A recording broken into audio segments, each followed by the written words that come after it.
When Alexander the Great marched into Corinth, he sought out the infamous Cynic philosopher. He found Diogenes lying in the sun, indifferent to the royal entourage. Standing tall, Alexander said, "I am Alexander. Ask anything, and I'll grant it." Diogenes squinted up at him and replied, "Yes, just step aside. You are blocking my sunlight." The courtiers burst into laughter, but Alexander remarked, "If I were not Alexander, I would wish to be Diogenes." Happy, shocked, or run over by a bulldozer named Diogenes. Fasten your seatbelts. In our language, cynicism is a dirty word, no? But cynicism is actually a philosophy, and it's a bombastic philosophy. He said the primary purpose of philosophy must be life, how to live. So he changed the entire direction of philosophy. This was a big change, a radical departure. The Stoics were respected, the Cynics were reviled. We will live in a natural way, we'll speak bluntly, we'll be shameless. And the topmost exemplar of cynicism is a guy named Diogenes. Diogenes is not a man, not a person. Diogenes is a message. Ignoring Diogenes is difficult. You cannot ignore him.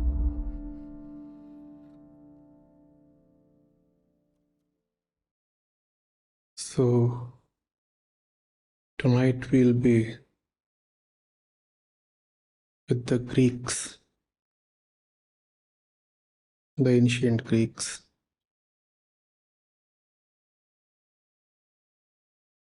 And just as we talk of ancient Indian philosophy,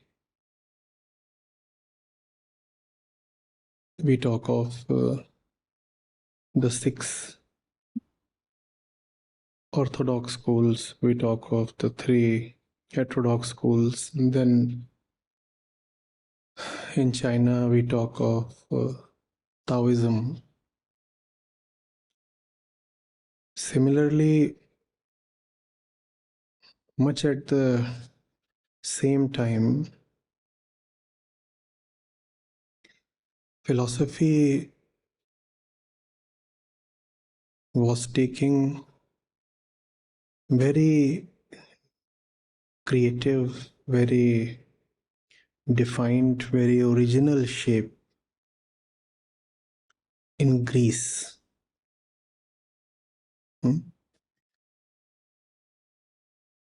Tonight we'll be looking at the Greek philosophy to have an overview, and we'll then focus on one very important school and then one very, very interesting philosopher coming from that school, right? So there is the entire field of Greek philosophy, and in that philosophy there are various schools. We'll take a glance, and then we will zoom in on one particular philosopher. Very exciting, very interesting, and very groundbreaking and very relevant as well. But before we come to that philosopher, his ways, his antics, his relevance, his stories, it's important to set some context. So we'll start from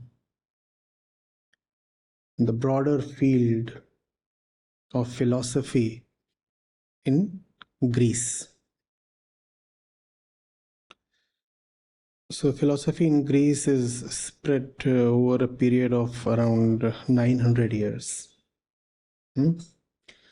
Starting from the 6th century BC and running till the 3rd century of the Christ era, around 900 years. a very important period. After the 3rd century, what you find is a gap of around 1200 years in Western philosophy. And then philosophy in the West again takes off only in the 16th century with Descartes.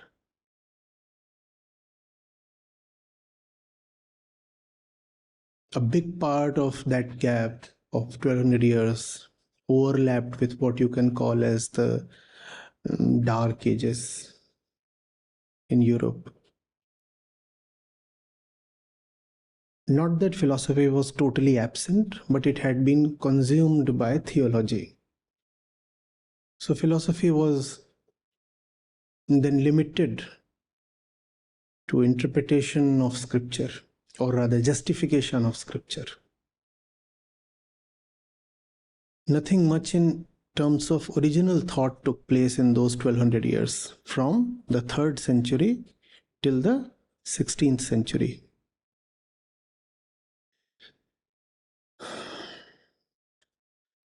So then with Descartes, what you have is the modern Western philosophy, which runs to this date. Before that, we said there is a gap of around 12, 13 centuries. And before that, you have a very important, very flourishing period of Greek philosophy. No, Greek philosophy, we said, starts in the 6th century BC. The first known Greek philosopher is somebody called Thales. And as happens with all beginnings anywhere, it was a very primitive, a very rudimentary beginning. Thales is known, or rather remembered today, for thinking of water as the first principle. So he said all that is seen, experienced, all this material, this has water as its base. Nothing much in the philosophy, but he is remembered for being the first philosopher, or the first known Greek philosopher. That's why he is remembered. And then there are philosophers that you have heard of because of their content, their merit, and some original propositions that they brought forth. Heraclitus, for example. You remember? You do not step into the same river twice. Democritus.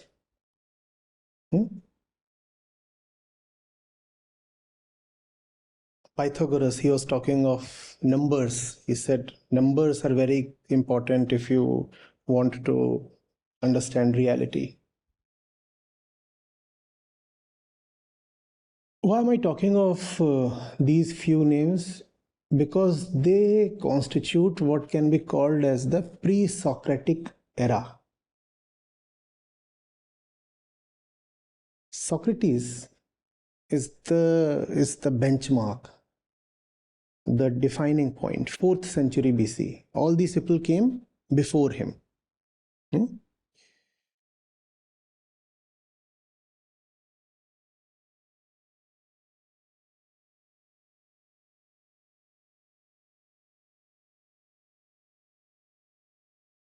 So Democritus talking of numbers and void, material, atoms. Vaisheshik of Greece, just as you have the Vaisheshik school in Indian Orthodox Shaddarshan. Heraclitus, being and flow. These are all people who came before Socrates. And such is the importance of Socrates that these people are remembered as those coming before him. And And all these that came before Socrates were interested in the cosmos, in the visible universe. Somebody was talking of material counting, somebody was talking of numbers, somebody was talking of water. So they wanted to understand what is this, what is that, this, that, this, that, this, that. Philosophy was interested in the universe. Philosophy was interested in that. The objective, experienced sensual world. Why is Socrates so important, and why is he a big turning point, or rather a takeoff? Because he brought another dimension to Greek thought. He turned it inward. He said all this cannot be the central purpose of philosophy, looking outwards. Somebody is talking of fire, somebody is talking of bricks. Somebody is saying what is contained inside matter, I want to investigate that. He said all that is all right. But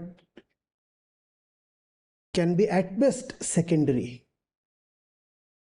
He said the primary purpose of philosophy must be life. How to live. This was a big change, a radical departure. Philosophers before Socrates were talking of material world, the visible universe, the entire cosmos. Socrates said, I'm not going to talk of all that. I'm going to talk of life itself. How to live. Because we are living people and there can be no question bigger than this one. So he changed the entire direction of philosophy. And he also brought in new methods, Socrates. The Socratic method, you have heard of it, right?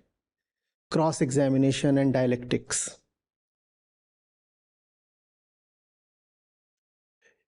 He said, I know nothing, but you know so much, so I'll examine you.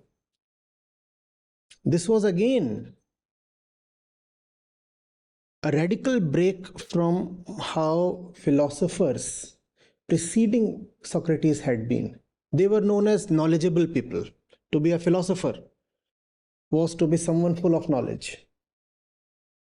Socrates said, no, I don't have any knowledge. But you have knowledge. So my job is to question your knowledge. So Socrates would roam about. He would roam about as a simple person, not owning much, not claiming much, not knowing much. And he would meet people and he would say, yes, sir, can we discuss something of your field, of your choice? He would go to priests and discuss holiness, piousness, sacredness with them, religion. What is it that you consider sacred? Is something sacred because the gods ordain it? Or conversely, do the gods love what is sacred? So where does it begin? And he would ask these simple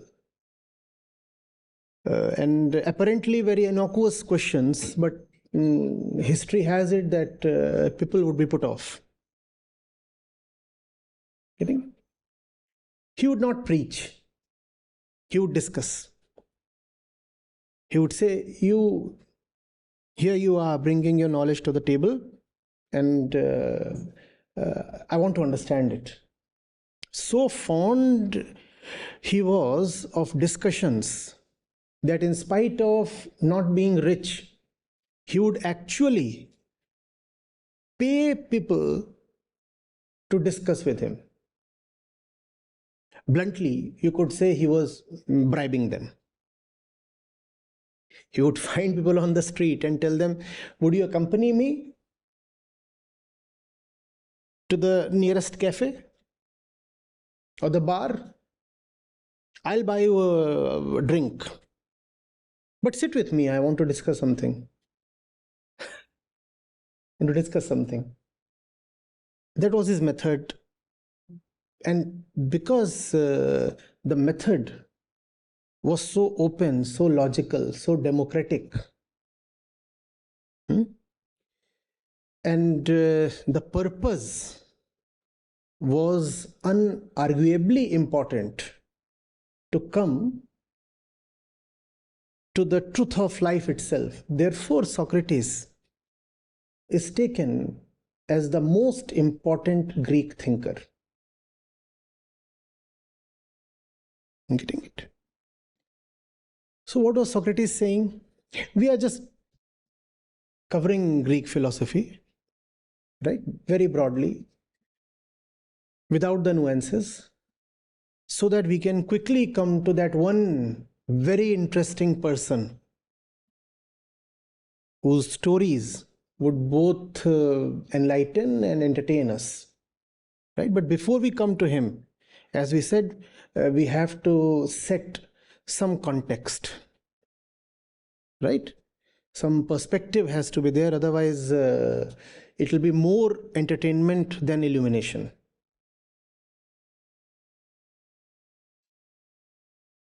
So what was Socrates essentially saying? He was saying, first thing, virtue. He said the central thing in life is virtue. And what is virtue? Knowledge of the good. He said if that is there, everything else will fall in place. Knowledge of what is good. To him, the only vice was ignorance. To him, the only virtue was knowledge or wisdom.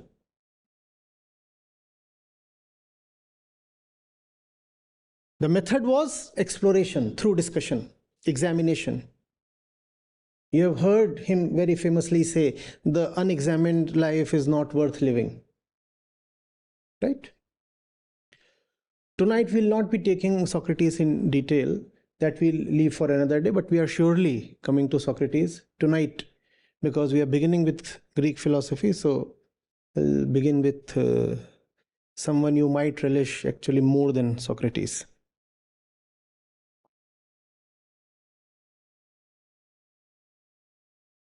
He said, nothing else is virtuous.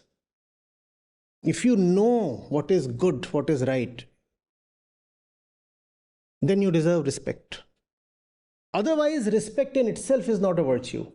Fame in itself is not a virtue. Health in itself is not a virtue. Even life in itself is not a virtue. Even death in itself is not a virtue.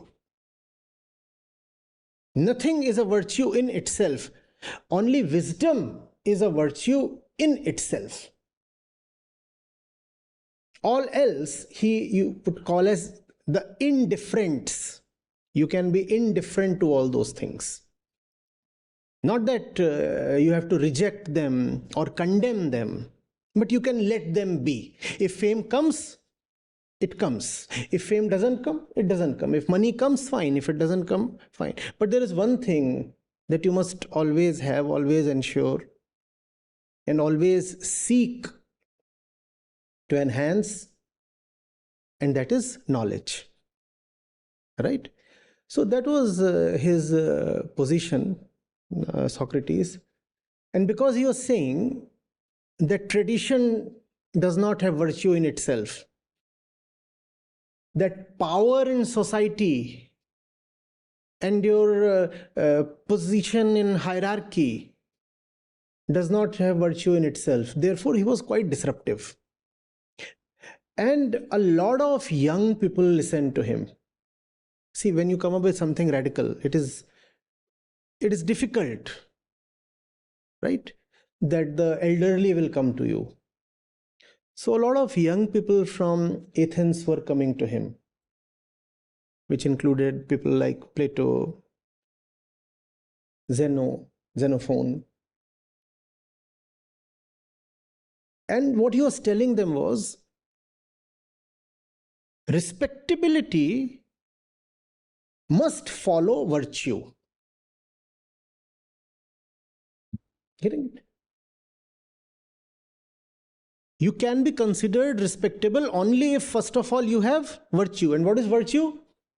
Knowledge. So what he was telling these young disciples was, before you respect someone, please test the depth of his knowledge. Please test the authenticity of his knowledge. Which basically meant you question him. And if he can pass through your questions unharmed, in one piece, then you can offer respect. Whereas what is the social norm? The social norm was, if there is someone who is traditionally respectable, you respect them. Or if there is someone who holds a social position of command or authority, then you offer respect. The young men in Athens started discarding tradition and hierarchy. They said, no, not that we want to be disrespectful. But please, first of all, can we have a conversation? That was the method of Socrates. We want to talk. He would always say, we want to talk. So, there is a judge, a senior judge from the committees or the courts approaching a young man, and the young man would not greet him. Rather, the young man would say, may I first have a conversation, and then if I find you worthy enough, I will offer my respects and greetings and regards. And as you would have already guessed, when the conversation would begin, the one at the other end would be more often than not found virtuous. People would be carrying knowledge, and when that knowledge, which is actually a belief system, when their knowledge would be tested, people would fall flat and become annoyed, frustrated, and angry. Even more angry because not only had they been exposed, they actually had been humiliated, because this young person comes to them, asks them certain questions, and does not even greet them. The humiliation is twofold. No greetings received, and also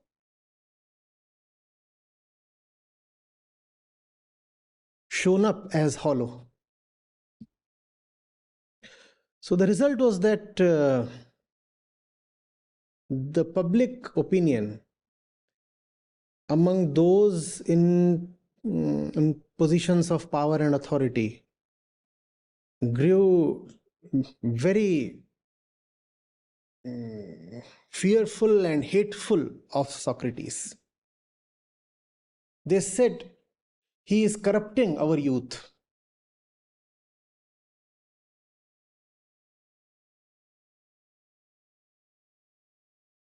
So there was a war, and that war that Greece fought brought forth a lot of turbulence. And in wake of that turbulence,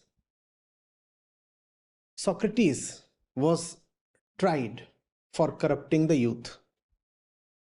He said, he is the reason why our city, our state are going weak. So he was tried, and as is very famously known, he was sentenced to death, right? Drink hemlock, they told him.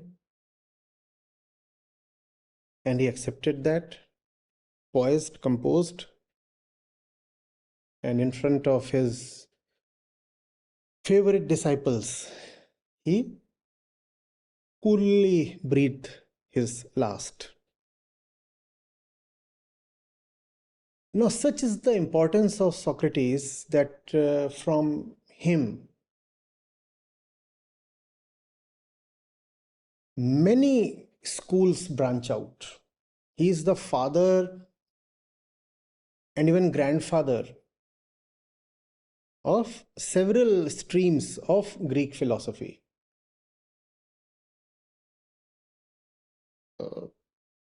Hellenistic schools, together they are called. Just as we have 6 schools in the Indian system, there are 4 Hellenistic schools. And they were founded by people who were either directly the disciples of Socrates or were related to the disciples of Socrates. They received the teachings whether in person or later on indirectly.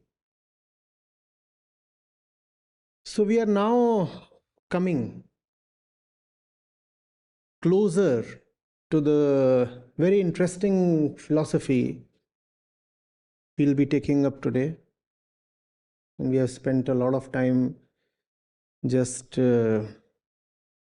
building up the context.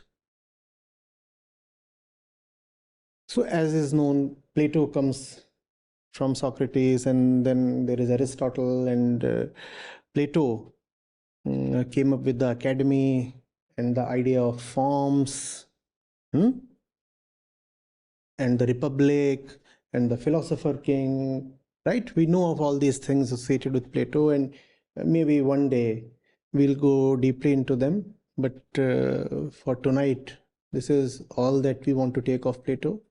Then after Plato came Aristotle, and he was a big system giver.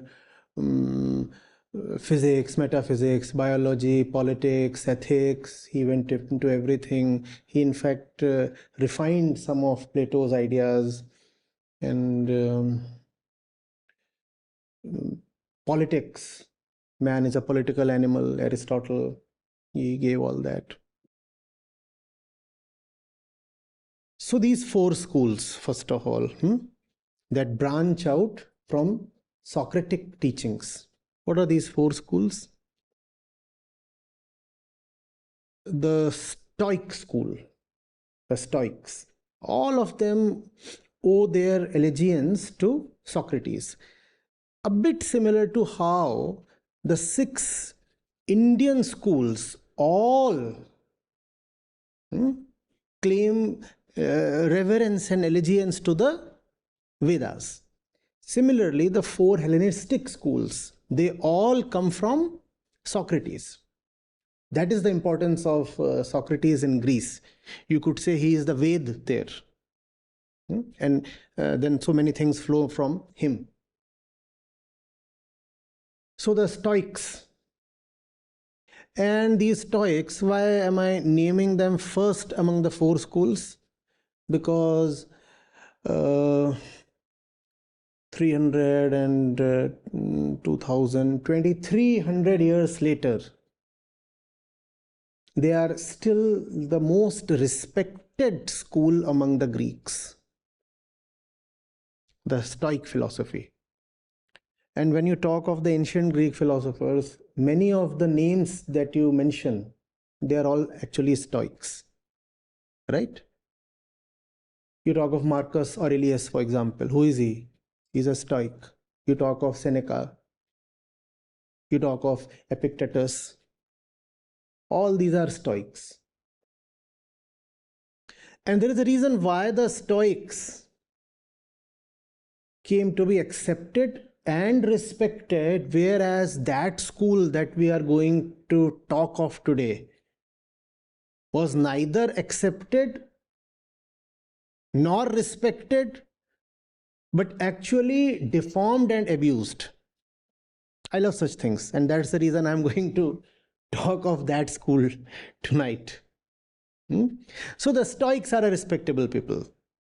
They did not deviate much from Socrates. In fact, they remained quite loyal to Socrates. They talked of virtue. Yes, virtue is very important. Knowledge is very important. And they said one must not be moved by the externals. Whatever happens on the outside, one must remain composed within. They maintained a civic form, a civic sense. They said these things can be practiced and need not be given up. They said not much value should be given to what the society offers. One can remain indifferent to it. So that was the Stoic conception, right? A typical Stoic is a knowledgeable man living peacefully in the society. Knowledgeable, wise man living peacefully in the society without causing much disruption. That's the Stoic. He understands. He does not get agitated. You cannot sway him, dissuade him, inflate him, or irritate him through your words or actions, by giving him something, by snatching away something. That's the Stoic, right? And these Stoics, we said, are in the tradition of Socrates. They upheld virtue and are nice people and are remembered today, read today. A lot of books exist coming from the direction of the Stoics. Then there were two others among two other more schools from the Hellenistic side. There are the skeptics. Skeptics, and the fellow who started their school was a philosopher called Pyrrho, right? They said, don't trust anything. Just don't trust anything. And the greatest good is a mind free of agitation, mind free of belief and knowledge. They were the skeptics. They too came from the Socratic line. Then there were the Epicureans, right? Obviously from Epicurus. They said no point troubling oneself too much. Live a decent life. Don't be superstitious. Don't want too much. Don't be afraid of too many things. Have pleasure. Have a good time with friends. That's the kind of life. In some sense, you could say they are the Charvaks of Greece, the Epicureans. Not really, but in some sense. Not really, because we do not know anyway much about the Charvaks. But there are certain similarities there. And now we are left with no option but to come to the philosophy that I have been delaying the mention of for the last, 35 minutes.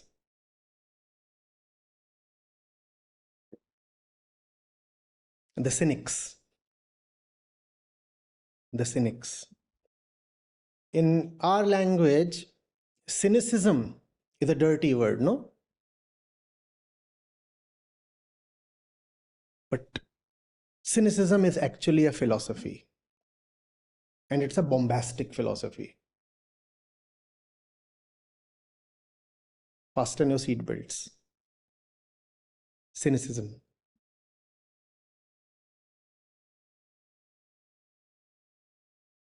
The cynics were sometimes called as Socrates gone mad.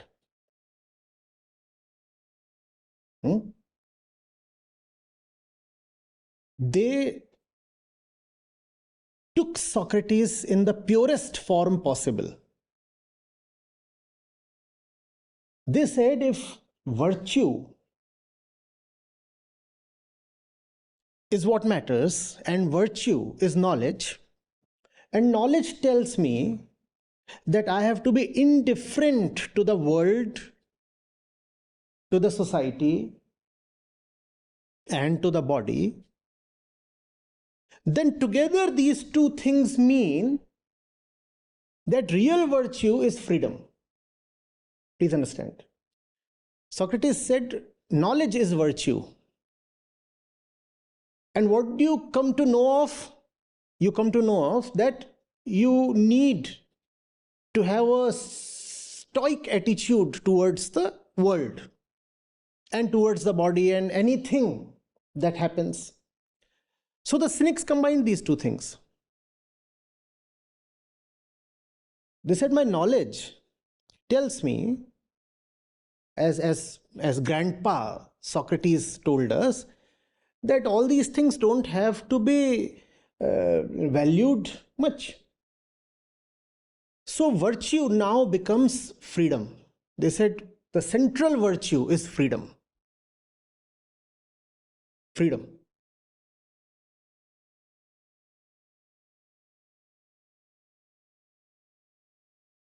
And they took it to an extent where they said, if the central virtue is freedom, then why do I have to associate with anything? They said, we will live exactly as nature flows. Why should we respect artificiality? A few words might have started ringing in your mind. Prakritist, mukti, free within and natural outside. They said we won't care for the society. That's what Grandpa Socrates has told us. Maybe he was a very sober man. Maybe he was just beginning. So he put it in a polite way.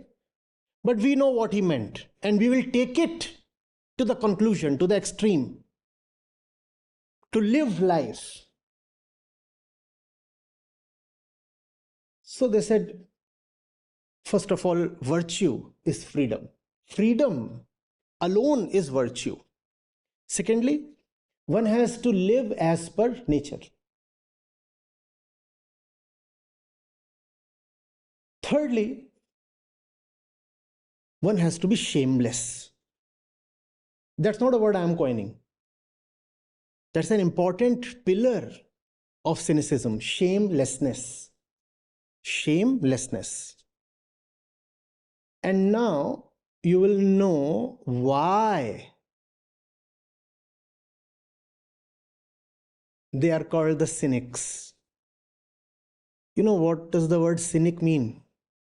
Dog. Dog. The cynics embraced dogs. They said, that's the life. That's the life.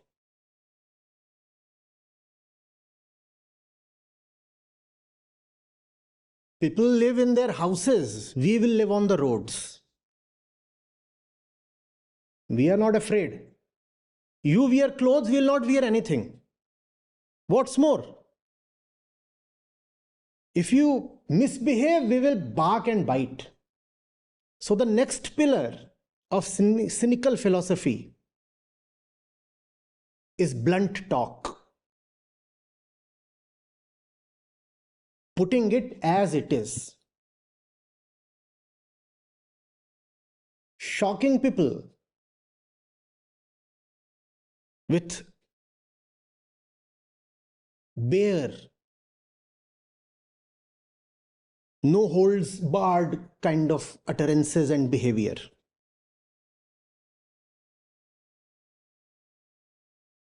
Getting it? No wonder the society responded by calling them dogs. And they said, exactly, that's what. That's what. Now I see some, yeah, some mercury rising.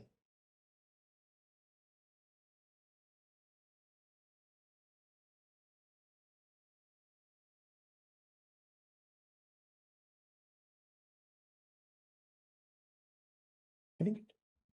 We will hold freedom as the greatest virtue. We will be indifferent to whatever the world is saying. We will live in a natural way. We will speak bluntly. We will be shameless. Hmm? And the topmost exemplar of cynicism is a guy named Diogenes.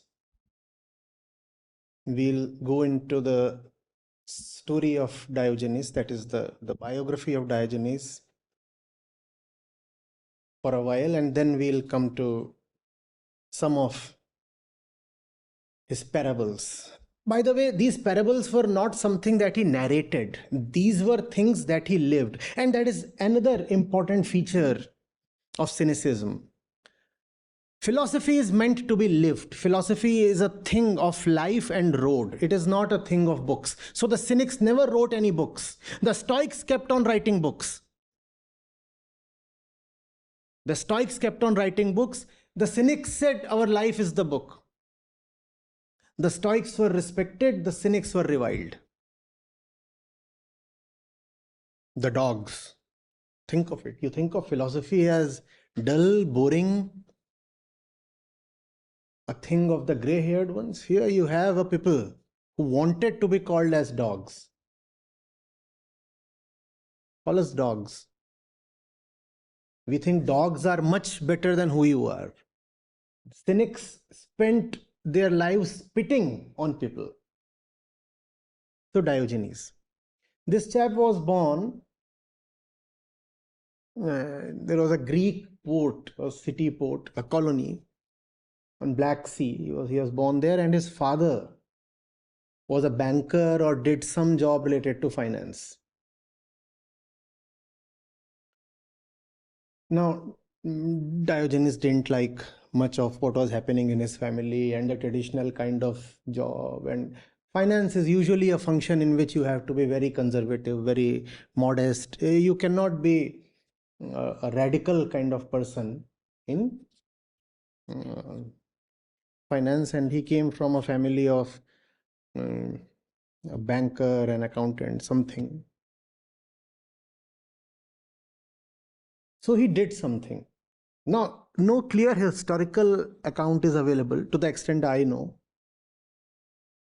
But he was accused of defacing the currency, either alone or with his father. Now, currency means both things. The thing that circulates in markets for the purpose of exchange, trade. Currency also means symbolically that which is socially accepted. That is also called as currency. Now, Diogenes was accused of defacing the currency. Some say that he actually took coins and defaced them as a symbol of protest or rebellion or something. We do not know clearly, but he did something quite significant. So it was said that he defaced the currency and he was exiled, thrown out. Huh? So he was showing all these signs right since he was a boy. So he was exiled, right? And he comes to Athens. Athens, most important city then, and the cradle of philosophy. Socrates was no more. But there was this student of Socrates, a big name in himself, Antisthenes, the father of cynicism.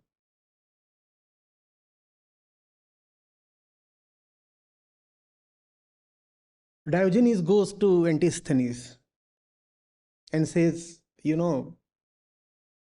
I have come to you, please take me as your student. So probably Antisthenes asks him, so what are your qualifications? What honors have you come with? Can you show me some recommendations from your previous teachers? All those things, background check before accepting somebody as disciple. And Diogenes proudly tells him, I have just been expelled from that city. So Antisthenes asks him, in as sober a way as possible, so son, what exemplary achievement got you exiled? Can you enlighten me? How did you please an entire city so much that they had to ask you to get out? And Diogenes, being Diogenes, tells them, my father had an important position in finance. So I took the currency and did something nasty with it. And all the oldies, they just got mad and they threw me out. But that's fine. I've come to you. You look a nice chap. So Antisthenes said, yes, please wait. I'm accepting you. And there is a certain ritual for that. So he used to carry a wooden staff. Understand a wooden staff?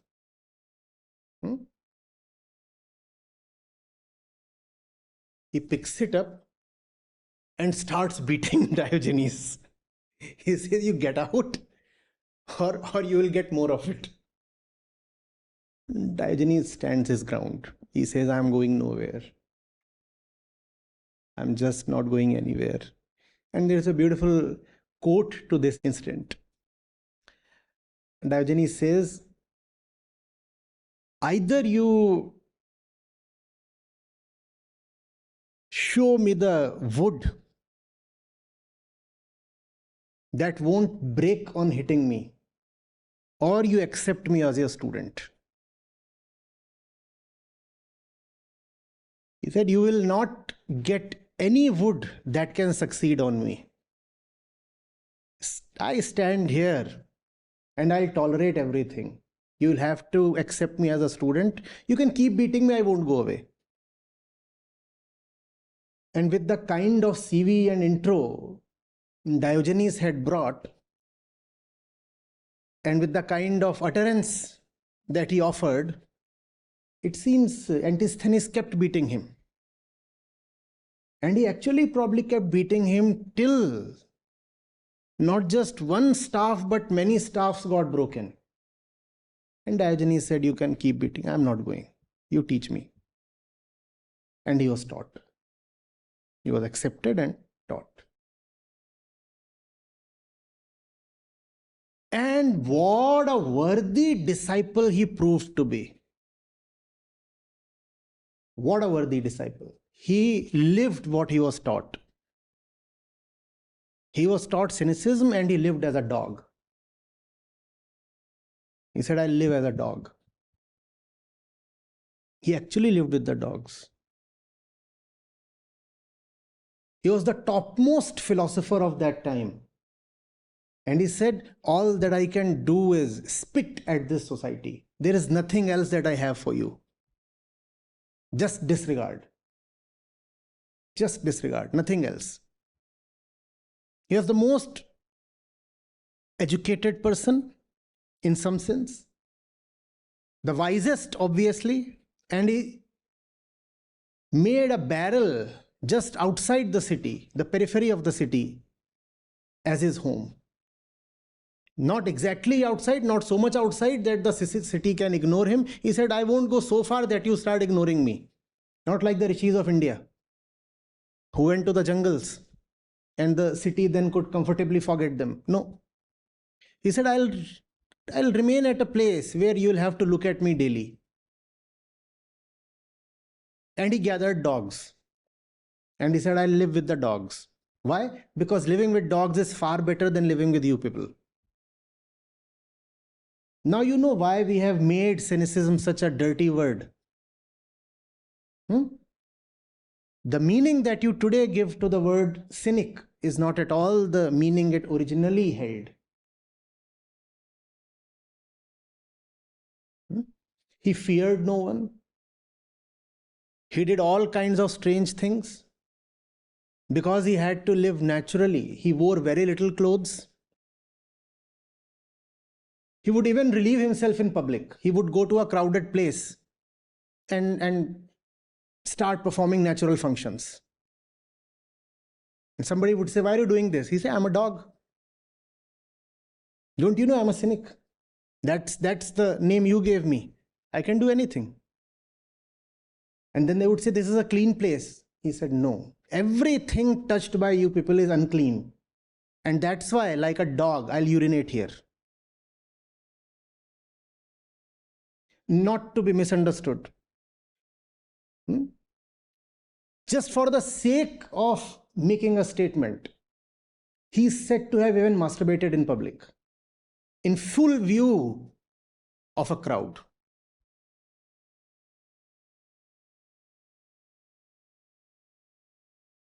Instead of exciting, it seems to have shocked you.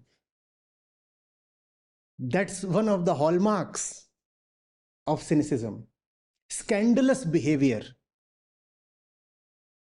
to shock the well-adjusted mind into waking up.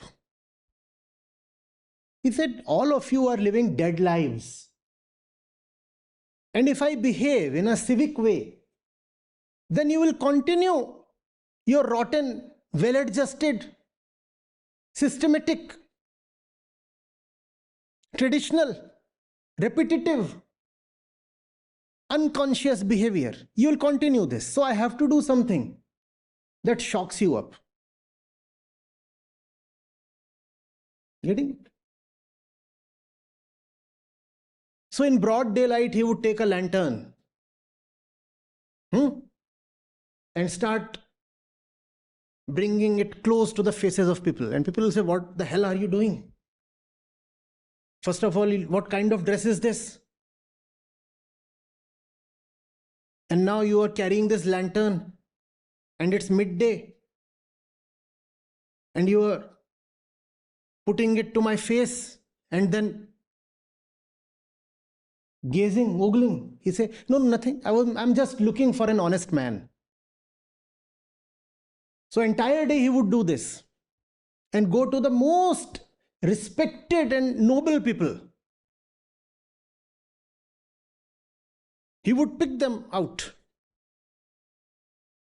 He said, let me see.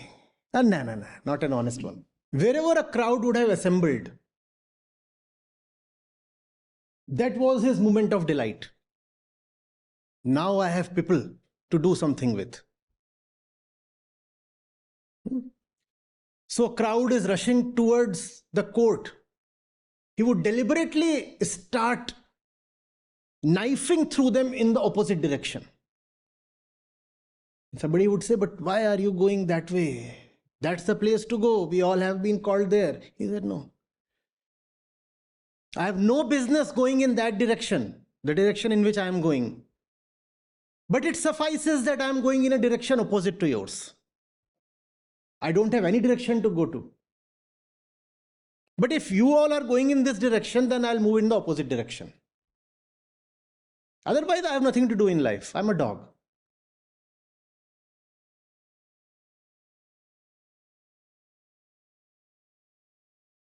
There was a crowd rushing towards a theater for something.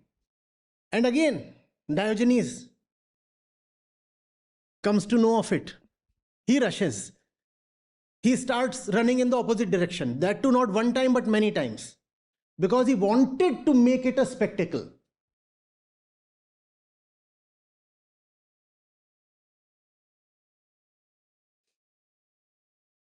But sir, why are you going in that direction? Because you are going in that direction. All my life I have gone against the crowd. That's my job.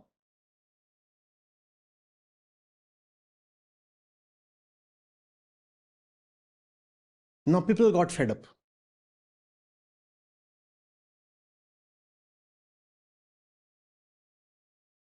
And something happened. History is not clear about it. But he was caught or arrested and sold as a slave. If you do all these things, the society is not going to take it kindly. They won't pardon. So he was arrested. Something happened. We don't have very specific or reliable accounts. And he was sold as a slave. So there used to be a podium or something on which the slaves would stand and be displayed so that the prospective buyers can have a good look. This is the slave. So usually the ones who were caught and were about to be sold, they would be cursing their life and fate and sulking and begging, please leave us, let us go, set us free. Now Diogenes was arrested. He ran to that state and he leaped upon it. And he said, here I am. A master is being sold. Is there some slave here who needs a master?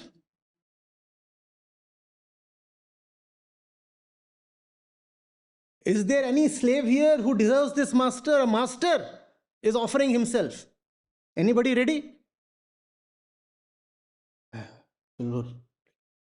He could have been killed that moment. But such was the shock value that people kind of forgot to kill. And one fellow got actually curious. He said, I want this one. So he comes to Diogenes, and Diogenes is standing there, almost naked. And Diogenes says, yes, so you want to be my slave? That's the condition. Then you can take me. He says, fine, come.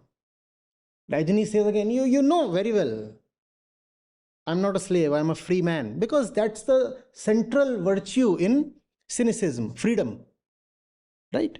Diogenes said, or made it clear through his behavior, if not through his words, that there is no way he can accept slavery. So the man understood and he said, come with me. There is no way I will treat you as a slave. So he took Diogenes there to his place, and proudly Diogenes was leading the way.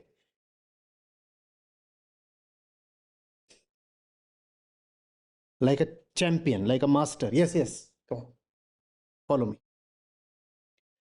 And he was a rich man. He said, you tutor my kids. You be a teacher, a guru to them. Diogenes said, that's more like it. But you know that I'm a cynic, right? And that's what I'll teach them. The man said, my pleasure, please.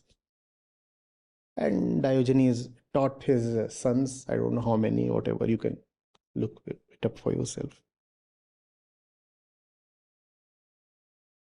How did he die?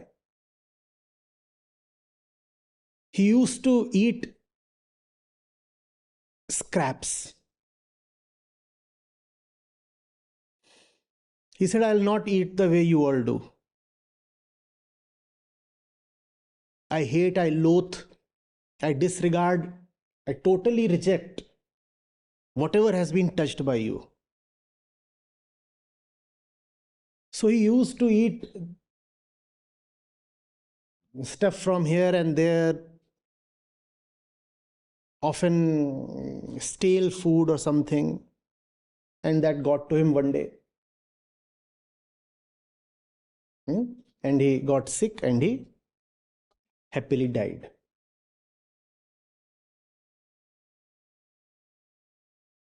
Where he was buried,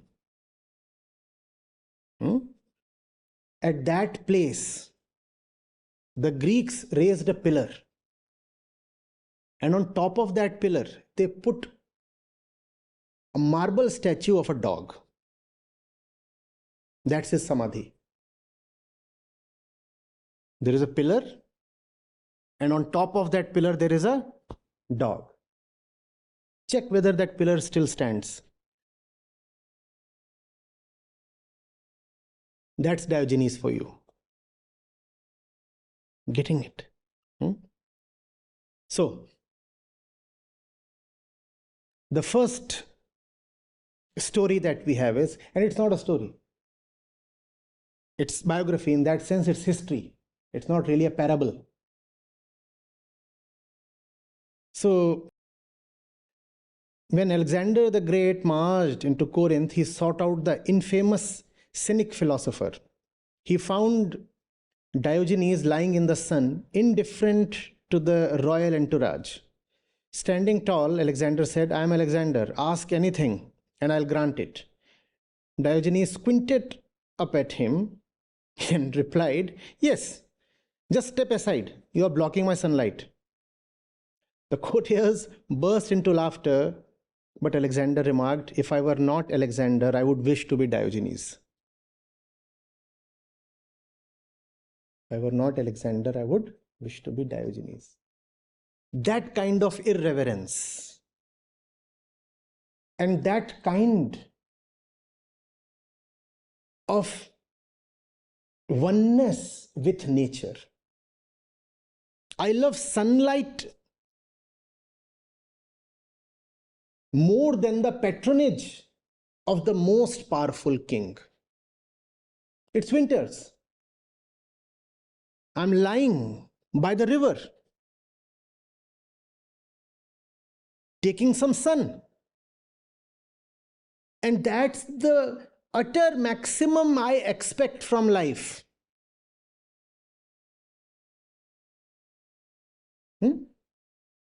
Clean, cool waters.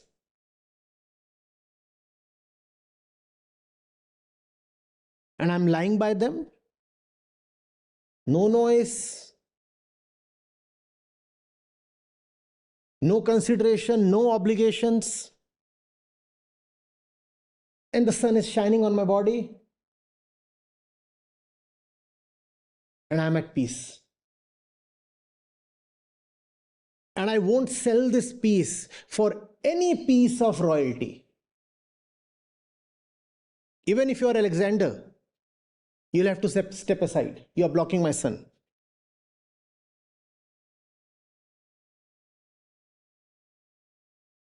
There is not a conversation. This is philosophy in action.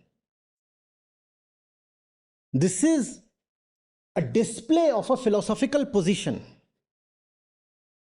You don't matter to me. The society doesn't matter to me. The riches don't matter to me. The temptations don't matter to me. Some water and some sun. That's enough. That's more important than anything that you have created. No artificiality for me, please. Just get out. I don't care. Are you getting it?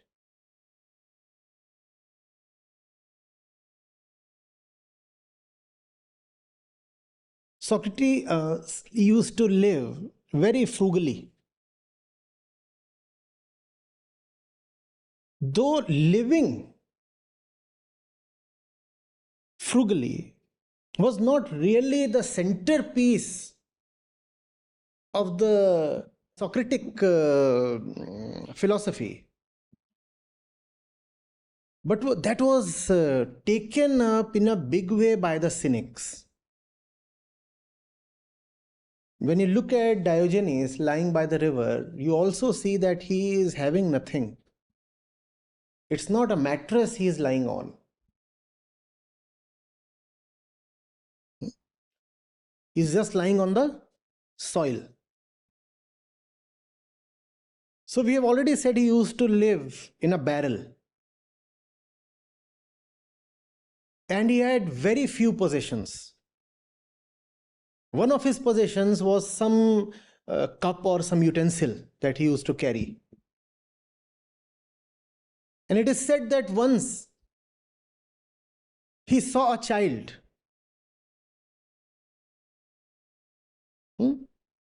sipping water by cupping his palms.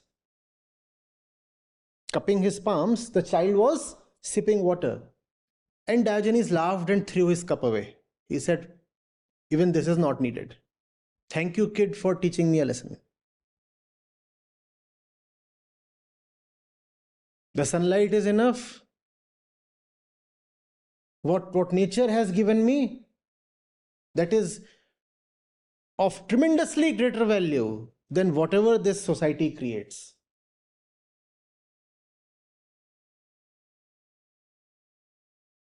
Getting it? At the slave market, Diogenes was once captured by pirates and put up for sale. When the auctioneer asked what his trade was, Diogenes said boldly, I know how to govern men. Sell me to one who needs a master.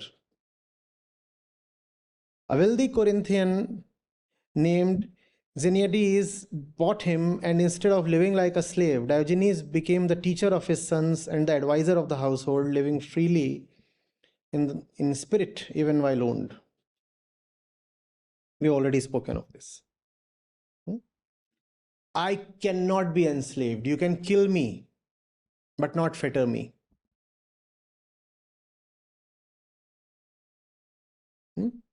You will declare I am a slave.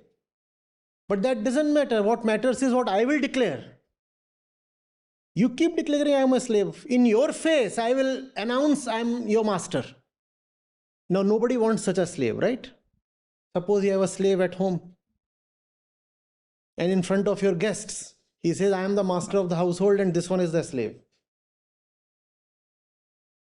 Such a fellow then cannot be enslaved. Because he is a humiliation to your so-called mastery.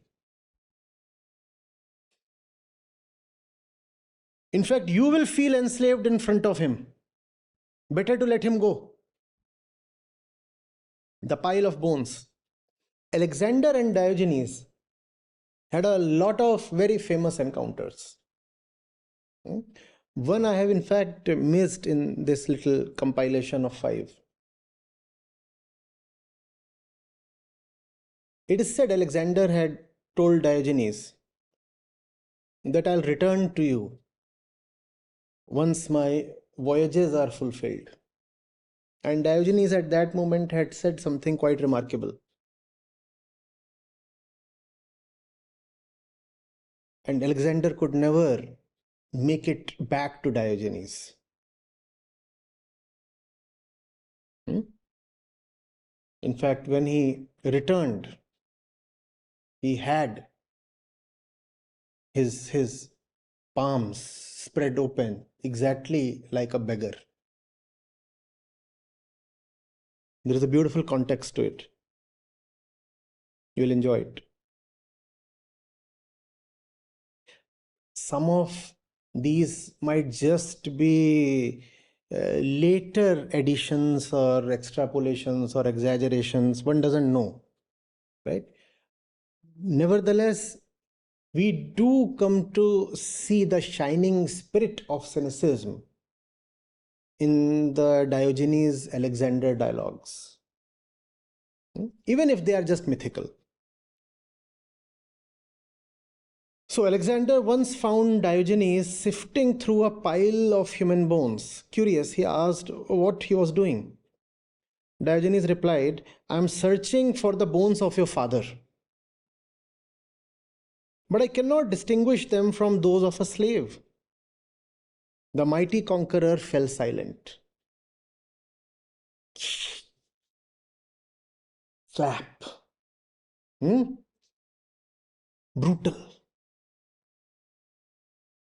Not a slap, it's a slash.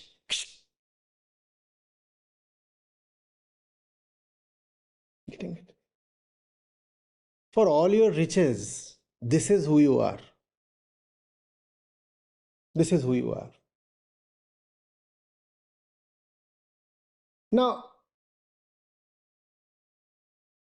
Kapil Muni or Ashtavakra Muni would tell of the same thing in a much more polished way, in the way of a scholar. They will say your body is Prakriti and comes from Panchabhut and will go back to the soil and such things. Diogenes never wrote a word, but this is what he did.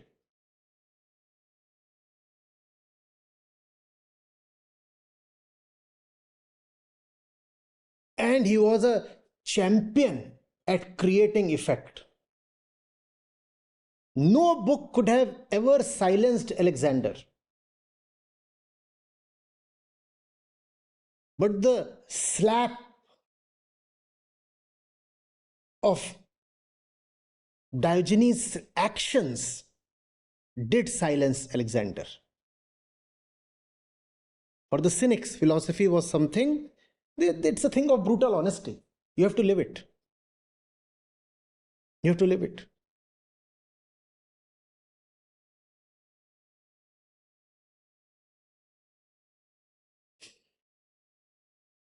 What's the point in just saying that kings don't mean anything, authority doesn't mean anything? The image that others hold of you means nothing. What is the point in saying this when you cannot live by it, demonstrate it in front of a king? What's the point in saying, well, this body is just soil? This body, as Ashtavakra Gita would say, is just a wave, and the wave rises and falls. What's the point in saying all this? If you cannot utter this in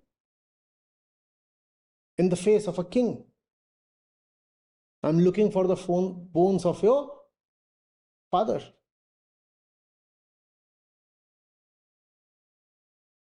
But the bones are inseparable. I cannot separate the bones from those of a slave, and I cannot separate the bones from anything else. Those bones are soil.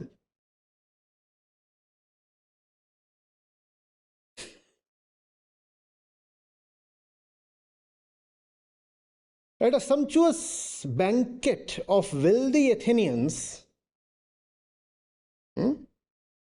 what's not written is Diogenes' gate crashed. He was always on the lookout for such opportunities. At a sumptuous banquet of wealthy Athenians, Diogenes saw guests gorging on food, boasting of their dishes and wines.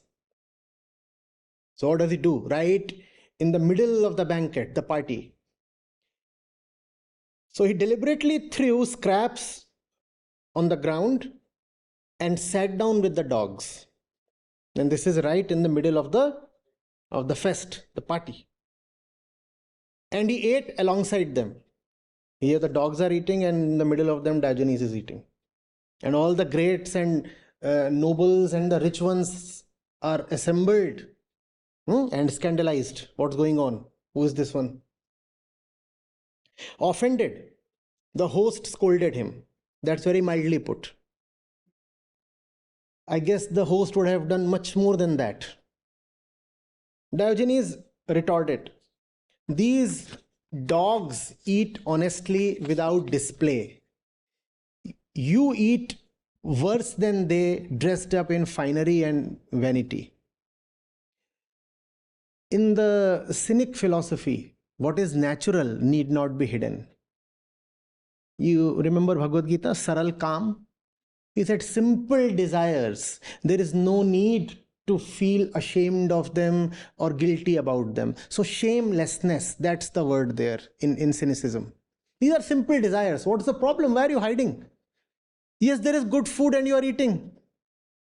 What's the point in saying, no, where is the fork, where is the spoon?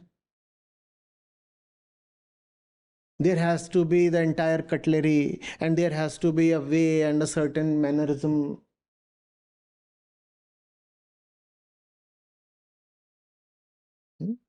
There is no vice in basic biological desires. So that's fine. Desires or actions, whatever. So that's fine.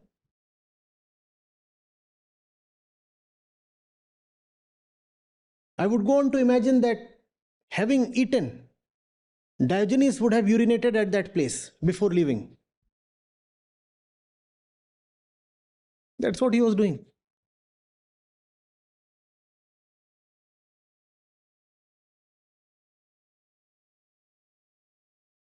One night, Diogenes sat in his barrel with his only lamp burning. That was all that he had. That barrel was his home, his house. Hmm? Sometimes he would wear something, sometimes very little, sometimes probably nothing. He said, there is no need to be ashamed of the body. You need to be ashamed of ignorance, not the body. On the other hand, you have no shame that you are so ignorant, but you keep covering your body. What nonsense is this? So he said, the body is nothing to be ashamed of. It's fine. So not too many clothes, not much need to hide the body. So there was this lamp that he was having, and a thief comes in. And what does the thief do? He takes away the lamp. The next morning, Diogenes said, the thief thought he carried off light, but he took only a lamp. He remains in darkness still. The difference between the external and the internal. In Cynicism, it's the internal that is given paramount importance. Said external light, you can take it. I have light within. So this external darkness will not mean much to me. But this thief has no light within. So even if he carries away my lamp, he would still live in darkness. Let him take away the lamp. Let him take away the lamp. You can have the lamp, you will still live in dark. And even if I have no lamp, I'm still living in light. Getting it? Happy, shocked, or run over?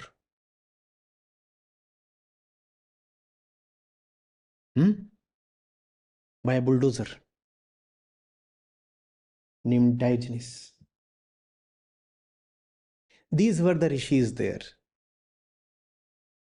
These are all the Greek rishis.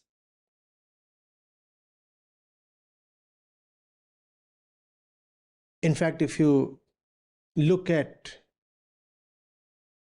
their faces, their busts, their images, you might be excused for thinking it is one of an Indian rishi.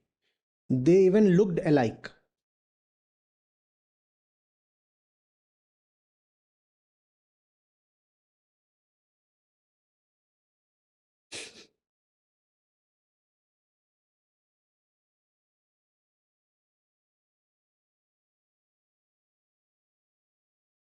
These four schools continued.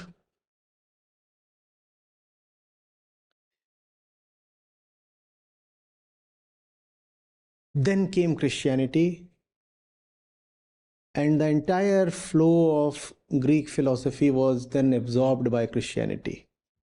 The last significant thing we hear then from the Greeks is Neoplatonism. That was the last one. And that too was under the influence of Christianity. A mystical union, a mystical return to the one. That was the last thing that then came from the Greeks. That was around the 3rd century after Christ. And after that, we do not hear any more of these people.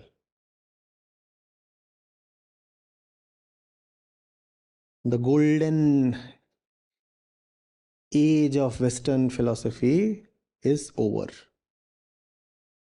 What remains is then theology, God, and stories about God and all those things that continued for some 1200 years. 1200 long and dark years. And then came the Renaissance and freedom of thought. And philosophy then again opened its wings. But long, long before the famous modern names, we talk of Sartre, we talk of Voltaire, we talk of Kant, we talk of Spinoza. Long before these modern and famous and big names, there were the Greeks.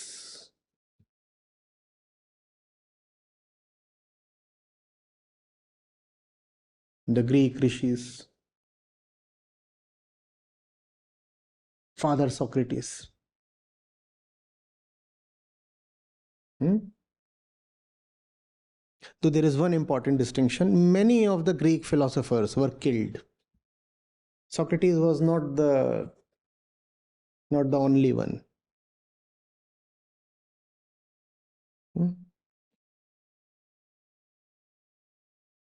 There were many others who were killed.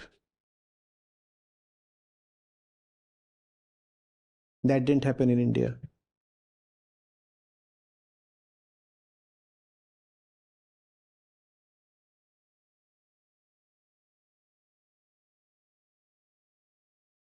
$2,500 back.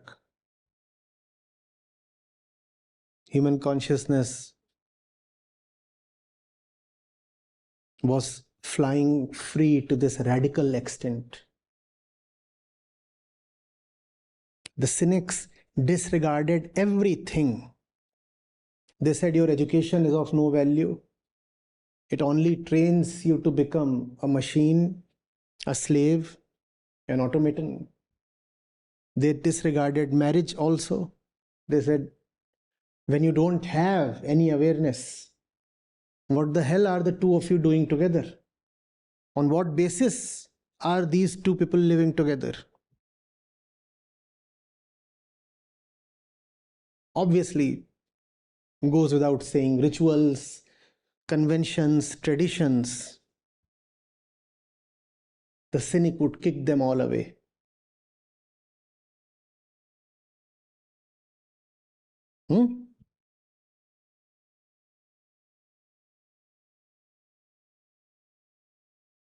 The only thing that the cynic would respect is freedom born out of wisdom.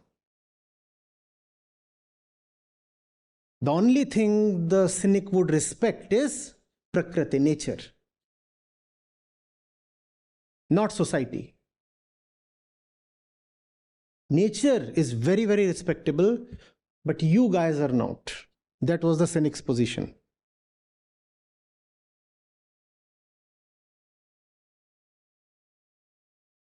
I love the river, I love the sun, I love the dogs, but I have only contempt for the society. That was the cynic's position.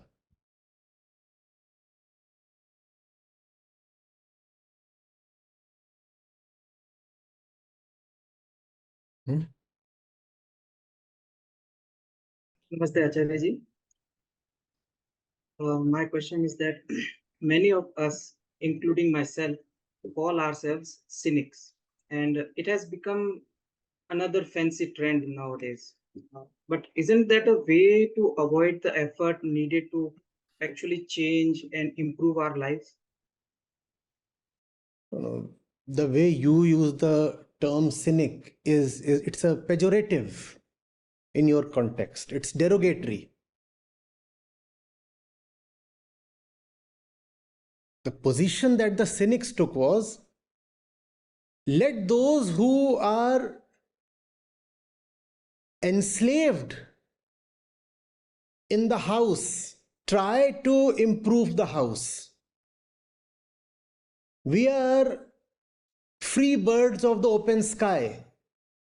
Why would we try to improve somebody's house? You want to improve the house because you can't afford to let go of the house, right?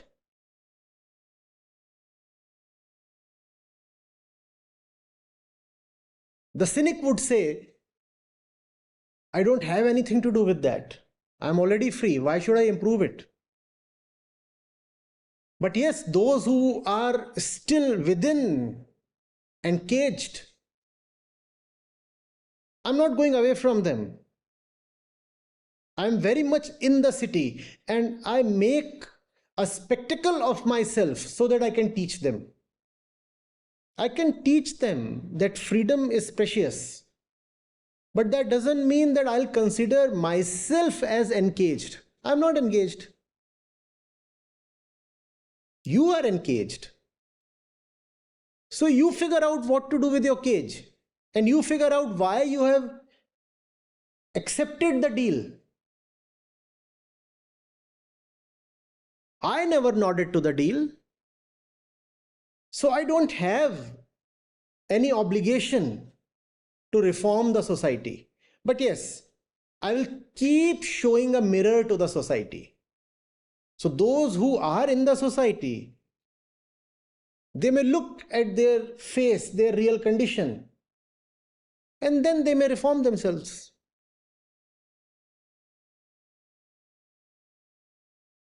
That's their position.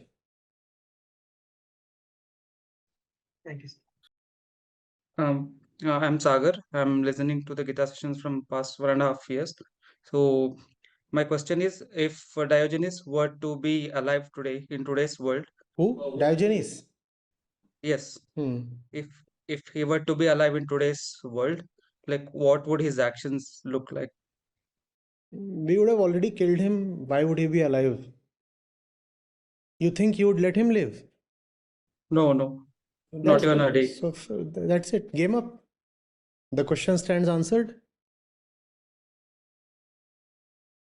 Diogenes born is Diogenes killed when it comes to the 21st century.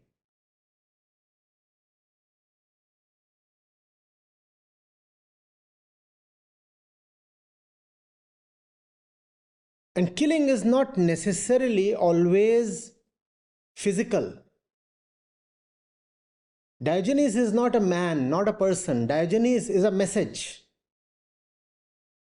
A message that he wants to disseminate through his life, right?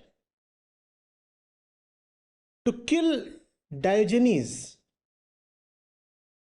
it is sufficient to kill the dissemination, because Diogenes is just the message that he is embodying. Prevent Diogenes from disseminating what he has to, and you have killed him. The ancient times were easier. Diogenes could walk among people and spread his message. He stood at an equal footing when it came to the means of communication. And he lived in the city itself, just outside. So he could mingle with the people and say what he had to and demonstrate what he had to. Today it's easy killing a Diogenes. Don't allow him any kind of reach.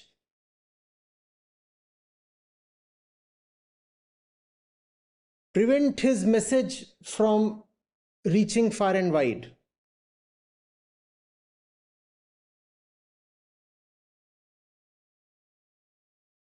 Instead, promote those who are saying exactly the opposite things. That's the way you kill Diogenes today.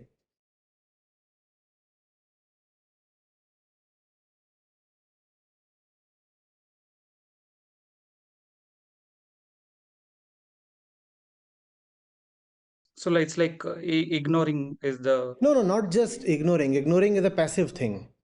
You actively promote those who are anti Diogenes.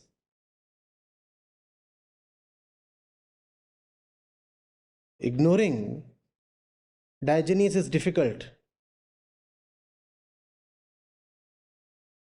If he gets so much as just a few minutes with an audience, he will leave his imprint. Who can ignore a man spitting at the collective face of a crowd? You cannot ignore him.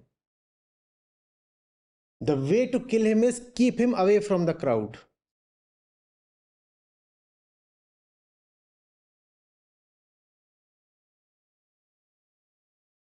and actively patronize those who are anti-Diogenes, promote them, embolden them, weaponize them, fund them,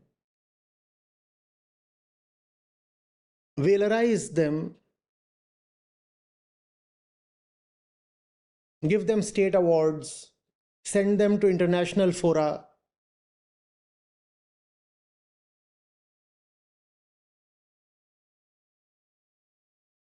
book primetime TV slots for them.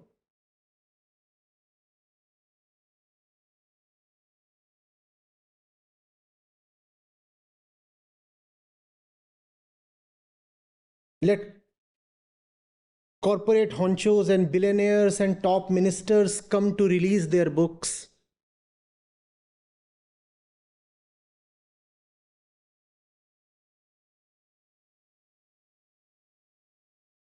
That's the way to kill Diogenes. Those were simpler times.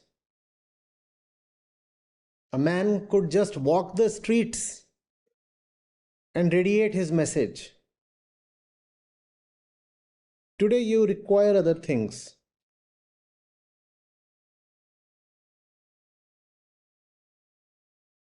And you can be deprived of those other things. Thank you, Acharya. Just download the Acharya Prashant app, and there you go to the community section, and you have live testimonials streaming in at the rate of 1 every 5 minutes. I'm seeing lives change in thousands, if not millions, every day in front of my own eyes. We are doing it. We have actually done it. Join the community of more than 2 lakh participants on the Acharya Prashant app. Your first month is completely free. You'll get full access to Gita Mission. On the app, you will get regular live sessions, daily exclusive conversations with Acharya Prashant, access to the vibrant Gita community, wisdom exams, curated news, audiobooks, quotes, and much more. Search Acharya Prashant on Google Play Store or Apple App Store and download now.